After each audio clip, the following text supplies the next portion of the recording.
एक पंडित जी थे, बड़े ही सरल स्वभाव और पंडिताई से ही अपना जीवन यापन करने वाले। उनकी एक पत्नी थी, बच्चा कोई था नहीं, अच्छा शांतिपूर्वक जीवन यापन हो रहा था। दैवयोग से उनकी पत्नी की मृत्यु हो गई।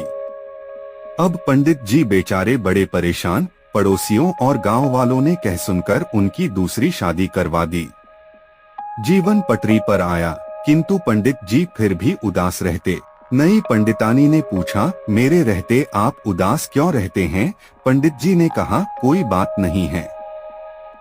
एक दिन नई पंडितानी ने अपनी सहेली पड़ोसिन से पूछा और कहा, हमारे पंडित जी न जाने क्यों उदास रहते हैं।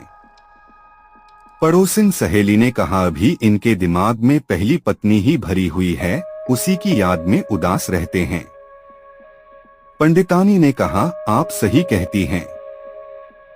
एक दिन पंडित जी कहीं से सत्यनारायण भगवान की कथा कहकर आ रहे थे। रास्ते में उनको ठोकर लगी।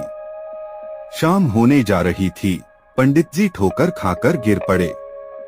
उन्होंने देखा कि ठोकर किस चीज की लगी है, तो पाया कि यह तो मानव खोपड़ी है। उन्होंने पैर से उसे रास्ते में से हटा दिया, किंतु पंडित जी ने देखा कि इस पर कुछ लिखा हुआ है। पढ़कर देखा तो लिखा था कि अभी और कुछ बाकी है। पंडित जी इस वाक्य को पढ़कर हैरान हुए कि मरने के बाद खोपड़ी पड़ी रही। रास्ते में ठोकर खाई, फिर भी लिखा है कि अभी और कुछ बाकी है। पंडित जी ने कहा कि अब मैं इसी बात को देखूंगा कि अभी और कुछ क्या बाकी है। पंडित जी कथा के लाल कपड़े में उस खोपड़ी को बांधकर ले आए और बक्स के अंदर रखकर ताले में बंद कर दिया।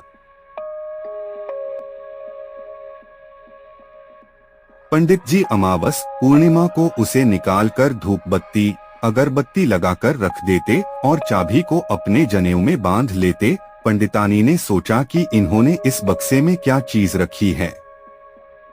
एक दिन सूर्य ग्रहण पड़ा। पंडित जी ने स्नान करके पुराने जनेऊ को बदल दिया और घर में जो पेड़ था उसमें बांध दिया। पंडितानी को अब चाबी हाथ लग गई। चाबी से बक्से को खोला तो लाल कपड़े में बंधी हुई मानव खोपड़ी मिली। पंडितानी ने विचार किया कि मेरी सहेली पड़ोसिन सही कहती थी, ये पहली पत्नी की याद में खोए रहते हैं। यह उसी मेरी सौत की खोपड़ी है। पंडितानी का गुस्सा बढ़ गया और उसने खोपड़ी को निकालकर ओखली में रखकर धनकुटा से कूट दिया और उसके टुकड़े टुकड़े करके उसी कपड़े में बांधकर कूड़ा डालने के स्थान पर फेंक दिया। पंडित जी कहीं से आए तो देखा कि बक्सा खुला हुआ है। पंडित जी ने पूछा तो उसने बताया कि मैंने उसे ओखली में कूटकर घूरे पर फेंक दिया। जाओ वहीं पर देख लो। अब पंडित जी की समझ में आ गया कि यही काम होना बाकी था। जो उसमें सही लिखा था कि अभी और कुछ बाकी है। भाग्य का पता नहीं इसमें क्या लिखा हुआ है। इसी प्रकार हम आप सबका जीवन भी है। पूर्व जन्मों में किए गए कर्मों के अनुसार उनका फल सुख या दुख के रूप में प्राप्त होता है।